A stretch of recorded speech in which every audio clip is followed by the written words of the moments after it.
Halo, Dwi di sini.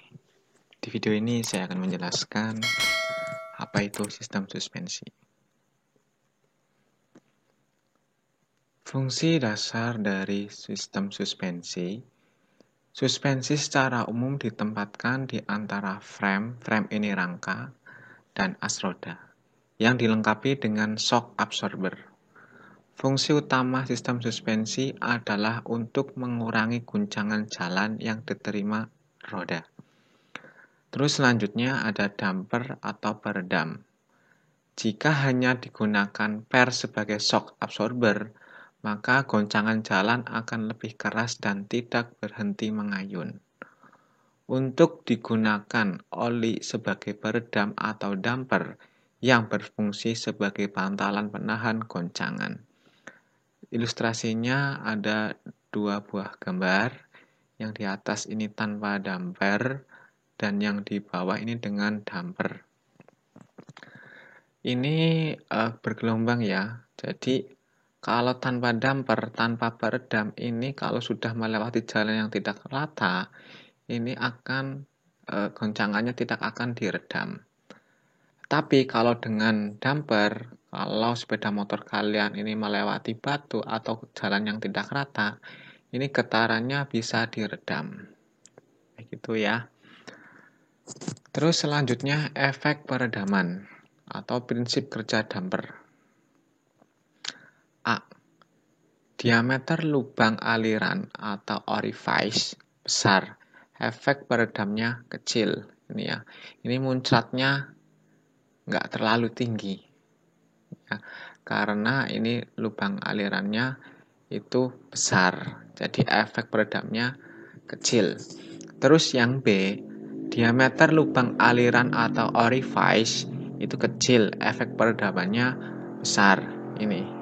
Jadi lubang ininya kecil, orifice-nya, ini muncratnya tinggi sekali muncratnya. Ya, muncratnya tinggi sekali mengakibatkan efek peredamnya besar. Ini yang poin A dan yang poin B ini kecepatan pistonnya sama ya. Terus selanjutnya efek peredaman. Yang poin C, kecepatan piston tinggi, efek peredaman besar. Ya, ini tekanannya tinggi, efek peredamannya besar, ini muncratnya ke atas, juga muncratnya itu tinggi sekali. Terus selanjutnya yang poin D, kecepatan piston rendah, efek peredamannya kecil. Ini tekanan piston ini rendah, mengakibatkan efek peredam kecilnya itu kecil. Ini ya, muncratnya nggak terlalu tinggi. Terus selanjutnya suspensi depan. Jadi suspensi itu ada dua, yang depan dan yang belakang. Kita bahas yang depan dulu. Di sini ada telescopic fork. Jadi kalau gambarnya seperti ini, bentuknya seperti ini namanya bentuk telescopic fork. Ya. Poin A, piston slide tipe.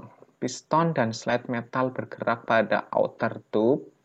Begas terpasang di bagian luar inner tube. Damper menggunakan area antar inner tube dan outer tube sehingga rigiditas dan gaya samping kurang. Tipe ini umumnya digunakan pada model bisnis. Ini ya, kita pahami. Ini adalah gambar suspensi depan dengan tipe telescopic fork. Ini juga ya, bentuknya seperti ini. Kalau bentuknya seperti ini itu namanya telescopic fork. Yang poin B ini inner spring tipe. Ya. Ini yang inner spring tipe seperti ini. Terus selanjutnya yang ini adalah yang tipe piston slide tipe. Kita bahas ini dulu. Tipe ini dikembangkan oleh perusahaan Italia, Sereni. Bagian inner tube dan outer tube bergerak saling berlawanan, sehingga kontak area luas dan tekanan permukaan rendah, yang membuat faktor rigiditas tinggi. Tipe ini banyak digunakan di sepeda motor zaman sekarang. Ini ya, komponen-komponen dari telescopic fork. Ini ada inner tube ini yang putih nih ya. Terus ada spring atau pernya yang merah. Ini damper ini ya. Terus outer tube yang ini. Terus ada drain ball. Ini ada bautnya. Terus ini ada front fork. Ini ya front fork. Terus yang ini ada namanya under bracket. Ini komponen-komponen dari tipe telescopic fork. Terus selanjutnya tipe telescopic yang poin C itu ada invert fork atau ups down. Tipe ini termasuk pada jenis tipe inner spring. Kekuatan yang lebih baik dengan meningkatkan panjang gabungan inner tube dan outer tube. Invert fork memiliki outer tube yang tetap ke bracket kemudi, mengurangi gesekan dengan baik, kuat dan digunakan untuk model sport dengan performa tinggi. Ini ya, ini yang digunakan pada sepeda motor zaman sekarang itu yang tipenya ups down. Ya, seperti ini. Di sini ada inner tube, ya posisinya kebalik. Ini yang ups down, inner tube, ada upper bracket, steering stem, ada outer tube. Yang ini ya, komponen-komponen dari ups down. Terus selanjutnya ada tipe bottom link fork. Ya, ini bottom link fork. Ini biasanya motor-motor zaman dahulu. Bentuknya seperti ini.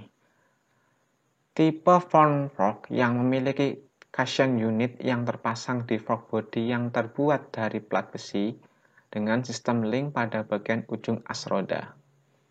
Sistem link memungkinkan fork bergerak perlahan dan memberikan penyerapan guncangan yang baik. Kerja struknya kecil. Fork ini banyak digunakan pada kendaraan kecil. Ada dua tipe yaitu leading link dan trailing link. Ya, jadi bottom link fork ini ada dua tipe, ada leading link dan trailing link. Yang ini tipe leading link, yang sebelah sini itu ada tipe trailing link. Jadi ada perbedaannya. Perbedaannya di mana? Coba dilihat. Dari bentuk bottom link forknya ini ya. Ada perbedaannya di sini. Ya. Jadi kalau ini yang menjauh ya. Ini arahnya ke sini nih ya. Itu namanya tipe leading link. Kalau gambarnya seperti ini menjorok ini seperti ini ya. Ini namanya tipe trailing link. Dipahami ya. Ini yang tipe leading link. Di sini ada tipe trailing. Terus selanjutnya suspensi depan masih ya. Cara kerja suspensi teleskopik saat compression atau memendek. Ketika front fork memendek, klep terbuka, mengizinkan oli mengalir tanpa banyak hambatan.